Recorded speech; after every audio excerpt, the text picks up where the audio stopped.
बिस्मिल्लाहिर्रहमानिर्रहीम। अद्दर्सुर्राबिअ, चौथा सबक अन्नकिरतु वल मारिफतु, नकिरा और मारिफा। उर्दू ज़बान का एक जुमला लीजिए। हामिद ने एक किताब पढ़ी। इस जुमले में लफ्ज़ हामिद मुतय्यन और मखसूस शख्स के लिए इस्तेमाल हुआ है। दूसरा लफ्ज़ एक किताब आम है। इससे ये समझ में नहीं आता कि हामिद ने कौन सी किताब पढ़ी है। मारिफा और नकीरा में यही फ़र्क होता है। मुअल्लिमुल अरबिया हिस्सा अव्वल का ये चौथा सबक है और चौथे सबक में नकीरा और मारिफा को बयान किया गया है। उर्दू ज़बान का एक जुमला लीजिए। हामिद ने एक किताब पढ़ी। तो इस जुमले में लफ्ज़ हामिद ये मुतय्यन है, एक शख्स का नाम है, मुतय्यन है, मखसूस शब्द है। दूसरा जुमला है एक किताब पढ़ी। अब सवाल ये है कि ये एक किताब कौन सी किताब? अरबी की किताब पढ़ी, फ़ारसी की किताब पढ़ी, हिंदी की किताब पढ़ी, उर्दू की किताब पढ़ी, मुतय्यन नहीं है। तो इस तशरीह से ये समझ में आ गया मारिफा नकिरा का क्या फ़र्क होता है। मारिफा उसको कहते हैं जो बिल्कुल मुतय्यन हो। जैसे हामिद ने एक किताब पढ़ी। हामिद ये तो बिल्कुल मुतय्यन है कि एक बंदे का नाम है, लिहाजा ये मारिफा। एक किताब पढ़ी, कौन सी किताब? मुतय्यन नहीं है, ये नकिरा। तो यहीं से ये फ़र्क समझ में आ गया कि जो मुतय्यन हो, मखसूस हो, उसको मारिफा बोलेंगे और जो गैर मुतय्यन हो, मखसूस ना हो, उसको नकिरा बोलेंगे। अब उसकी मैं चंद मिसाल देता हूँ। मैं कहूँगा कि जैद ने किताब पढ़ी। जैद मुतय्यन है, एक आदमी का नाम। किताब पढ़ी, कौन सी किताब मालूम नहीं, नकिरा है। मैंने कहा लाल कलम लेकर के आओ, तो लाल कलम ये बिल्कुल मुतय्यन है। पीला कलम नहीं, हरा कलम नहीं, काला कलम नहीं, बल्कि लाल कलम, ये मारिफा है। मैंने कहा कोई कलम लेकर के आओ, कोई कलम। अब कौन सा कलम लाए? सामने वाला पूछ सकता है कि हजरत कौन सा कलम लाए? लाल कलम लाए, पीला कलम लाए, कैसा कलम लाए? ये गैर मुतय्यन, नकीरा। एक और मिसाल देते हैं। खिड़की बंद करो। अब कमरे में कई खिड़कियाँ हैं, पश्चिम साइड भी खिड़की है, पूरब साइड भी खिड़की है। अब वो सवाल करने वाले का हजरत कौन सी खिड़की? ये आपके सामने वाली खिड़की बंद करूं, पीछे वाली खिड़की बंद करूं, ये मुतय्यन नहीं, कौन सी खिड़की? लिहाजा नकीरा। और अगर मैं कहूँ कि मेरे सामने जो खिड़की इसको बंद कर दो, धूप आ रही है, अब ये मुतय्यन हो गया, ये मारिफा। तो इससे ये बुनियादी फ़र्क समझ में आ गया कि जो मुतय्यन हो उसको मारिफा कहेंगे और जो गैर मुतय्यन हो उसको नकीरा कहेंगे। आप इस बात को अच्छी तरह ज़हन में रखें। उर्दू में भी, अरबी में भी ये दोनों फ़र्क बाकी रहते हैं। जो मुतय्यन हो उसे मारिफा कहेंगे, जो गैर मुतय्यन हो उसको नकीरा कहेंगे।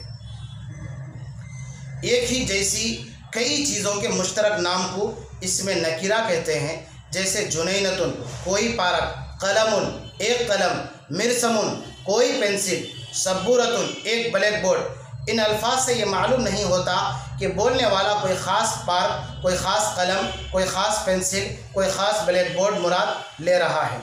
यहाँ पर अब आपको नकीरा की तारीफ बता रहे हैं। ऐसे तो आपको मेरी पहली तशरीह से आपको अच्छी तरह समझ में आ गई कि नकीरा किसको कहते हैं। देखिए, एक ही जैसी कई चीज़ों के मुश्तरक नाम को इसमें नकीरा कहते हैं। आप इस ताबीर को ज़हन में रखें। आगे सवाल होगा नकीरा की तारीफ क्या है, आपको यही जवाब लिखना होगा। मिसाल दे रहे, जुनैनतुन, कोई पार्क। मैंने एक लफ्ज़ कहा जुनैनतुन, कोई पार्क। मुतय्यन ने कौन सा पार्क? दिल्ली का पार्क, बेंगलोर का पार्क, मुंबई का पार्क, कटिहार का पार्क, कौन सा पार्क? मुतय्यन नहीं है, लिहाजा ये क्या है? नकीरा है। कलमुन, एक कलम। अब कौन सा कलम?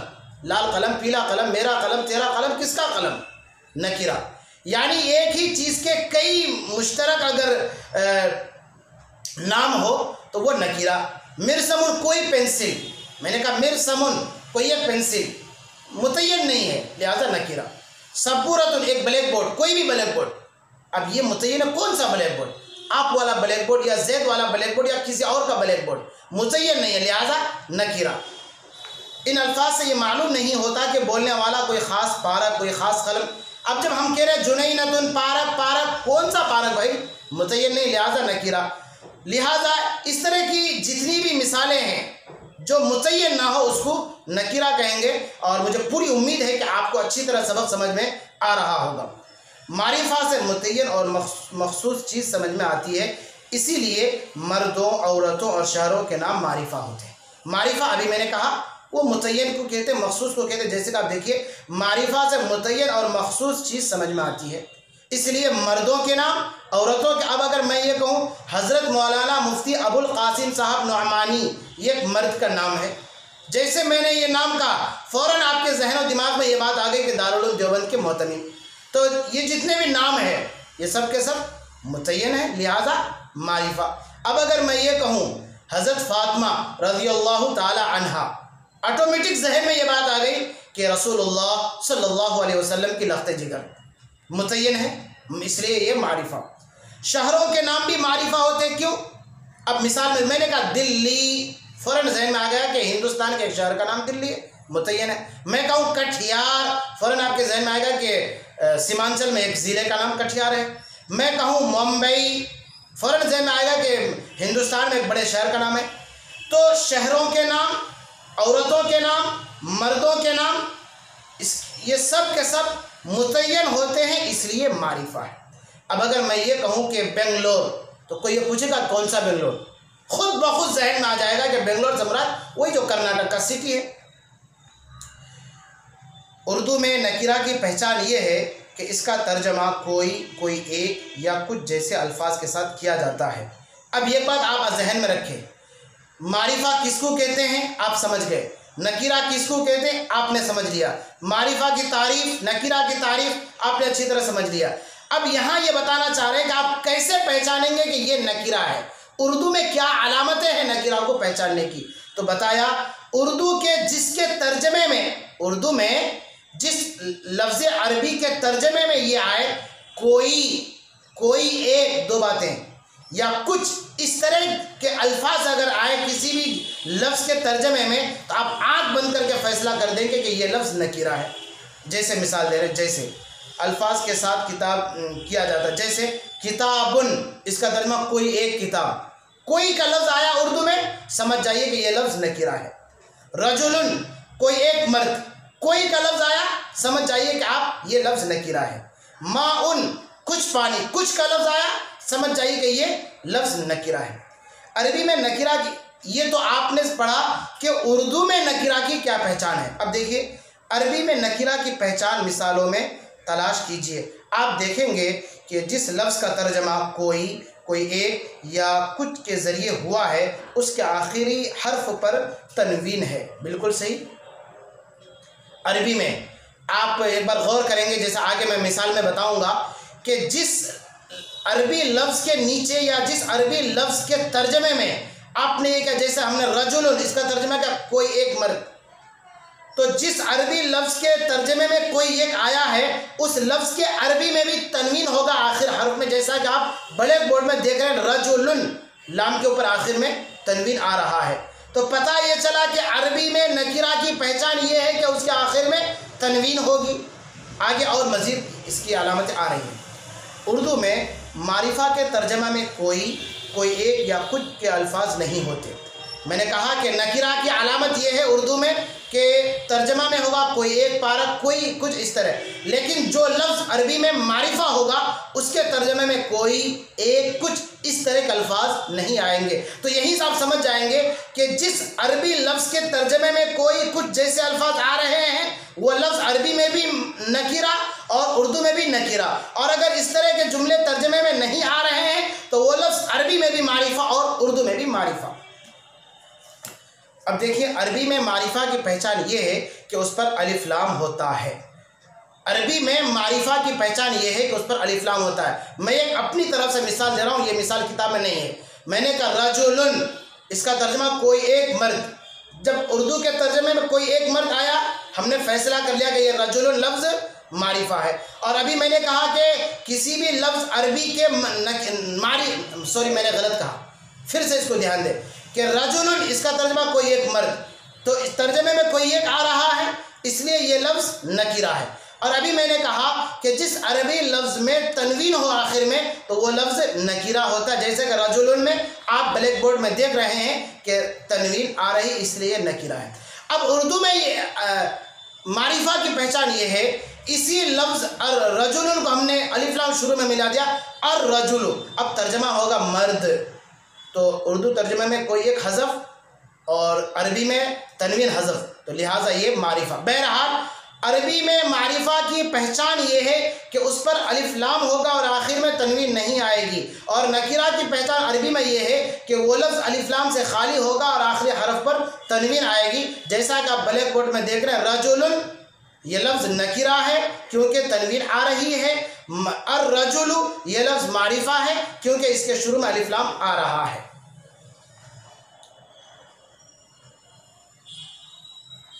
शहरों के नाम इसी तरह मर्दों और औरतों के नाम भी मारिफा होते हैं। बिल्कुल सही, मुतय्यन होता है। अभी मैंने कहा मारिफा कहते ही मुतय्यन को, तो शहरों के नाम, औरतों मर्दों के नाम भी मारिफा होते हैं।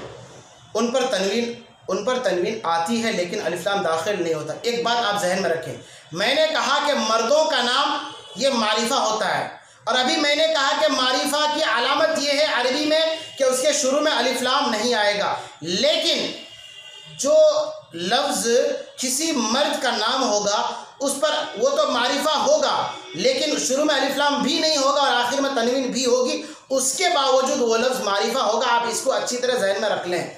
मिसाल, ज़ैदुन एक मर्द का नाम है, शुरू में अलिफ लाम नहीं आया, ठीक, आखिर में तनवीन आ रही है। शुरू में अलिफ लाम नहीं आया, आखिर में तनवीन आई, लेकिन ये नकिरानी मारिफा है। क्यों? इसलिए कि अभी मैंने कहा कि मर्दों का नाम मारिफा होता है क्योंकि ये मुतय्यन होता है। तो आप इसको अच्छी तरह जहन में रखें ताकि बाद में आपको ये परेशानी ना हो कि शुरू में अलिफ लाम भी नहीं आ रहा, किसी लफ्ज़ में तनवीन भी आ रही, उसके बाद भी मारिफा हो रहा। क्यों हो रहा? तो आप समझ लीजिएगा, या तो वो किसी मर्दों के नाम, औरतों का नाम होगा, या फिर किसी शहर वगैरह का नाम हो सकता है। बाज़ नामों पर अलिफ लाम भी दाखिल नहीं होता और उनके आखिरी हरफ पर तनवीन भी नहीं आती। मसलन सलमा, फातिमा, तो देखिए बाज़ नाम अलिफ लाम भी नहीं आ रहा है, तनवीन भी नहीं आ रही, फिर भी मारिफा, जैसे सलमा, फातिमा, तो ये आप जहन में रखें। अगर आप यहाँ इस सबक को अच्छी तरह समझ जाते हैं मारिफा नकीरा को, तो आपको पूरे कुरान में, पूरी अरबी ज़बान में कहीं ये दुश्वारी, ये परेशानी नहीं आएगी कि यहाँ पर तनवीन नहीं आया, फिर भी नकीरा क्यों नहीं, या फिर भी मारिफा क्यों है। ये सारा इश्काल आपका ख़त्म हो जाएगा अगर आप यहाँ इस सबक को अच्छी तरह समझ लेते हैं। इस तरह के अल्फाज का कायदा अलग है, फ़िलहाल इतना ही याद रखें। इसी तरह बाज़ शहरों के नामों पर अलिफ लाम दाखिल है लेकिन उसका कोई ख़ास कायदा नहीं। जैसे मैंने कहा किसी शहर के नाम में शुरू में अलिफ लाम, जैसे हम दे दें, जैसे अल-मदीना, अल-मदीना से मुराद शहर नहीं बल्कि हमारे नबी हुज़ूर सल्लल्लाहु अलैहि वसल्लम का जो शहर मदीनतुल मुनव्वरा है, शहर का नाम है, मारिफा है। और अभी कहा कि शहर वगैरह का नाम पहले से मारिफा होता है, लेकिन कभी कभी बाज़ शहर वगैरह के नाम पर शुरू में अलिफ लाम भी आता है। ये सबक आप जहन में रखेंगे इस चीज़ को। लेकिन इससे ये बात भी समझ में आ गई कि नकीरा को मारिफा बनाना हो तो उसके शुरू में अलिफ लाम लगा दिया जाए। हाँ, ये चीज़ भी आप जहन में रखेंगे कि किसी भी लफ्ज़ नकीरा को मारिफा बनाना हो तो शुरू में आप अलिफ लाम दाखिल कर देंगे, वो ऑटोमेटिक वो लफ्ज़ नकीरा मारिफा बन जाएगा। मैं जैसे मिसाल दे रहा हूँ, आप ब्लैक बोर्ड में देखिए, रजुलन कोई एक मर्द, इस लफ्ज़ को मारिफा बनाना, मैंने कहा अर्रजुलु एक मर्द, मैंने कहा कलमुन कोई एक कलम, अब इसको मारिफा बनाना अल कलमु कलम, मैंने कहा कलंसुवतुन कोई एक टोपी, नकीरा है। अब मैंने इसको अरबी बनाना मुझे, मैंने कहा अल कलंसुवतु मारिफा बन गया। मैंने कहा किताबुन कोई एक किताब, नकीरा है, अब इसको मारिफा बनाना है मुझे अल किताबु किताब। और आप ये भी बुनियादी फ़र्क समझ रहे हैं कि जिस लफ्ज़ नकीरा को हम मारिफा बना रहे हैं तो शुरू में अलिफ लाम दाखिल कर रहे हैं और आखिर में तनवीन भी उसकी ख़त्म हो रही है। बहरहाल आप इस बात को ज़हन में रखें कि जिस लफ्ज़ नकीरा को मारिफा बनाना हो तो शुरू में अलिफ लाम दाखिल कीजिए और आखिर से उसके तनवीन को हज़फ कर दीजिए, जैसा कि अभी मैंने आपको मिसाल से समझाया। अब यहाँ पर मिसाल देखिए, अल अमसिलतु मिसालें, अल मुअल्लिमु उस्ताद, ये लफ्ज़ मारिफा क्योंकि शुरू में अलिफ लाम दाखिल है और आखिर में तनवीन भी नहीं है और उसके तर्जमे में कोई एक कुछ नहीं आ रहा, इसलिए ये मारिफा है। तिलमीज़ुन एक शागिर्द, नकीरा। अल फस्लु दरसगाह, मारिफा। दरसुन कोई एक सबक, नकीरा। अल हुजरतु कमरा, मारिफा, अलिफ लाम शुरू में दाखिल है अरबी में और उर्दू के तर्जमा में कोई एक का लफ्ज़ नहीं आया। बैतुन एक घर, नकीरा। अल खुब्ज़ु रोटी, मारिफा। कमहुन कुछ गेहूँ, नकीरा। अल समरु फल, मारिफा। क्यों? इसलिए कि शुरू में अरबी के लफ्ज़ में अलिफ लाम आया और तनवीन नहीं आई और उसके तर्जमे में कोई एक के जैसे अल्फाज भी नहीं आए। ये आपका सबक मुकम्मल हो गया। अब अल अस्इलतु, होमवर्क कीजिए। इसमें सवाल नंबर 1, इसमें नकीरा किसे कहते हैं मैंने समझा दिया है। आप उसको अच्छी तरह गौर से सुनेंगे, किताब देखेंगे, फिर इस सवाल का जवाब लिखेंगे। सवाल नंबर 2, अरबी में इसमें मारिफा की क्या पहचान है मैंने भी तफसील आपको बताया, आप उसको जवाब में लिखेंगे। सवाल नंबर 3, उर्दू में वो क्या अलामत यानी पहचान है जिससे इसमें नकीरा समझ में आ जाए मैंने बतला दिया है आपको। आप दोबारा उसको सुनेंगे और किताब देखेंगे, फिर जवाब लिखेंगे। सवाल नंबर 4, इसमें नकीरा और इसमें मारिफा में क्या फ़र्क है मैंने भी तफसील आपको सबक में समझाया। हर एक की 5-5 मिसालें देकर यह फ़र्क वाज़े कीजिए। सवालात को मुकम्मल करने के बाद अत-तमरीनातु, मशक़ें। इस सबक से पहले जो अल्फाज आपने याद किए हैं उन्हें कापी में नकीरा बनाकर लिखिए। इस सबक से पहले जो अल्फाज आपने याद किया, आप ब्लैक बोर्ड देखिए चंद मिनट।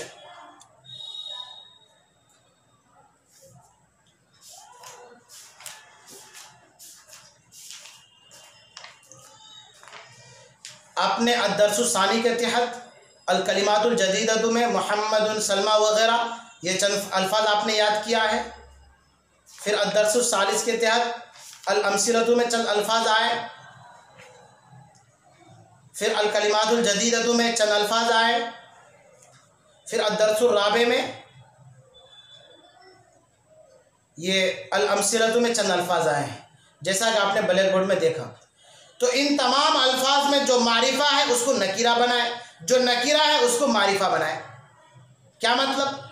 यानी जैसे अल-मुअल्लिमु एक लफ्ज़ आया, इसको नकीरा बनाना है, शुरू में अलिफ लाम को हज़फ कीजिए, मुअल्लिमुन नकीरा बन गया, तर्जमा में कोई एक उस्ताद आ जाएगा।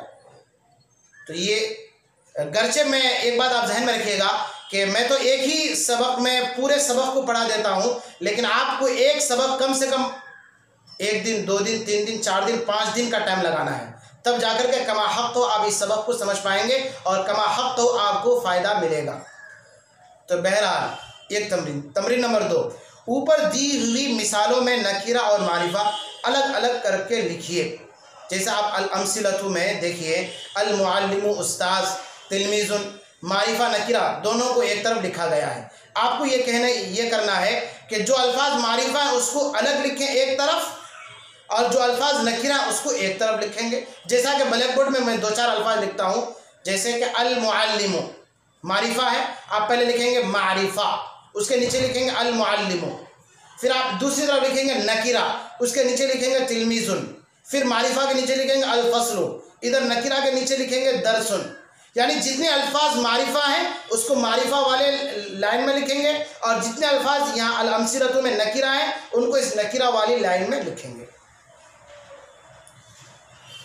ऊपर तमरीन नंबर 3, ऊपर दी हुई मिसालों में मारिफा को नकीरा बनाइए और नकीरा को मारिफा बनाइए और हर लफ्ज़ का तर्जमा उसके सामने लिखिए।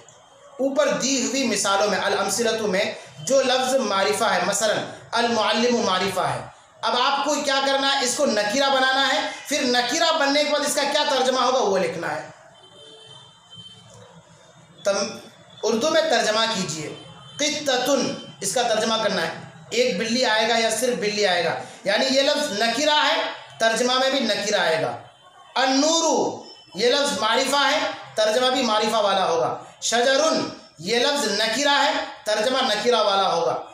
अस्समाउ मिरसमुन अलमक्तबु वरकुन अलमदीनतु अलगुरफतु ज़ुबाबतुन अलमतरु मरीजुन, यानी जो अल्फाज मारिफा है तर्जमा मारिफा वाला होगा, जो अल्फाज नकीरा है तर्जमा नकीरा वाला होगा। अरबी में तर्जमा कीजिए। एक कापी, आप एक तरफ लिखेंगे एक कापी, दूसरी तरफ लिखेंगे, इसका जो तर्जमा अरबी क्या बनेगा,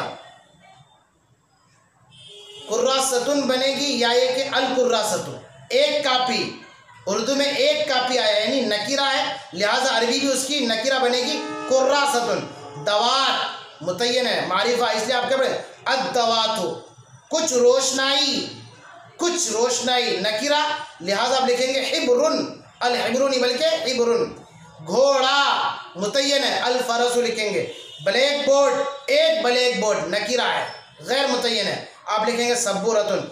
फूल मुतय्यन है, अज़्ज़हरु, एक कली मुतय्यन नहीं है, हुस्नुन, कोई एक मर्द मुतय्यन नहीं है, रजुलुन, पारक मुतय्यन है, अल जुनैनतु, आप इधर लिखेंगे इस लाइन में पारक मुतय्यन है, अल जुनैनतु मारिफा, कोई दरसगाह मुतय्यन नहीं, यहाँ लिखेंगे कोई दरसगाह, अरबी लिखेंगे फस्लुन नकीरा, एक दोस्त गैर मुतय्यन है, सदीकुन, कोई कमरा गैर मुतय्यन है, हुजरतुन, मक्खी मुतय्यन है, अज़्ज़ुबाबतु, कुछ बारिश गैर मुतय्यन है, मतरुन। बहरहाल जो उर्दू में अल्फाज मारिफा है तो उनका तर्जमा भी अलमतरू अलिफ लाम के ज़रिए से अरबी बनाएंगे, उसकी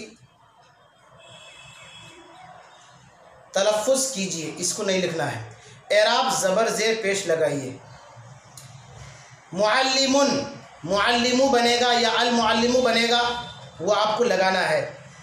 अत्तिलमीज़ु, ये लफ्ज़ मारिफा है या नकीरा, मारिफा है तो अत्तिलमीज़ु पेश आएगा, अगर नकीरा होता तो तिलमीज़ुन आता, ये काम आपको करना है। मिनज़दतुन, एराब नहीं, आपको एराब लगाना है, अल मिनज़दतु आएगा या मिनज़दतुन, तो चूँकि अलिफ लाम शुरू में नहीं है तो लिहाजा ये नकीरा, इसलिए तनवीन देंगे। इस तरह से आपको पूरे अल्फाज करना है। अब अल कलिमातुल जदीदा, इस सबक के तहत जो नए अल्फाज है उसको याद कर लें। देखिए, अल कलिमातुल जदीदतु नए अल्फाज, अल मिज़ल्लतु छतरी, अल रज़मतु बंडल, अल उश्शु घोंसला, अल बरक़ु बिजली, अल यदु हाथ, अल रिजलु पैर, अल बिन्तु लड़की, अल उख्तु बहन, अल उम्मु माँ, अल अबू बाप, अल अखु भाई, अल मुज्तहिदु मेहनती, अल जमीलु खूबसूरत, अल लामिउ चमकदार, अल नज़ीफ़ु साफ़ सुथरा, अल ताहिरु पाक। इन तमाम अल्फाज को आप कापी में नोट कीजिए और अच्छी तरह इसको याद कीजिए, बार बार चलते फिरते इन अल्फाज को दोहराते रहिए, इंशाअल्लाह आपको सबक अच्छी तरह समझ में आ जाएगा और अल्फाज का एक बड़ा ज़ख़ीरा आपके पास जमा हो जाएगा। तो आज का सबक मुकम्मल हो चुका है। गुज़िश्ता कल के सबक में बहुत सारे साथियों ने ये सवाल किया कि हज़रत आप जो किताब पढ़ा रहे हैं उसका नाम क्या है, तो मैंने इस किताब का नाम खुद डिस्क्रिप्शन में भी दे रखा है और बार बार इसका तज़किरा भी करता हूँ। बहरहाल इस किताब का नाम है मुअल्लिमुल अरबिया हिस्सा अव्वल, और मैंने ये दावा किया है कि इंशाअल्लाह इस किताब के ज़रिए से मैं आपको अरबी बोलना भी, अरबी लिखना भी, अरबी पढ़ना भी और अरबी समझना भी सिखाऊंगा। शर्त यह है कि जो मैं उसूल और कानून जो कायदा बतला रहा हूँ उस पर जो मैं कह रहा हूँ अगर उसको अमल किया जाए, उसको अमली जामा पहनाया जाए तो इंशाअल्लाह मैं अपनी कोशिश में बिल्कुल 100% कामयाब हूँ। अल्लाह हम सब को अमल की तौफीक अता फरमाए और मुझे इखलास के साथ आप लोगों को पढ़ाने की तौफीक अता फरमाए और मेरे लिए ये ज़रिए नजात बनाए। आमीन। वस्सलामु अलैकुम व रहमतुल्लाहि व बरकातहू।